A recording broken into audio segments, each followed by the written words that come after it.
Kinumpirma ni South Cotabato Vice Governor Arthur Pico Jr. na maliban sa sangguniang panlalawigan o SP, matagal na ring hindi nakadalo sa sesyon sa kanilang barangay sa sangguniang kabataan o SK Federation President Vincent Figueroa.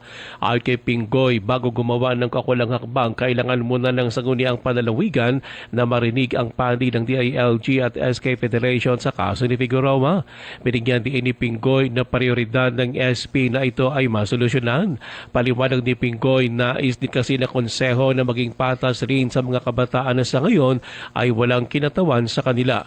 Ngunit binigyan ni Pinggoy na wala rin magagawa ang SP kung may natitira pang credit leave na maaring magamit si Figueroa. Siya man nag-representa sa ating kabataan. Kung wala siya, sino ang nag-representa? Kung wala kita sa sangguniang panlalawigan, na kung wise siya, kanina siya ang Vice President ang mag-consider. I will write a formal letter with regards to this.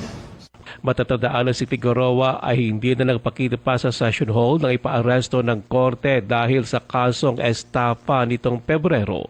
Ruel Usano, NDBC, Bida Balita.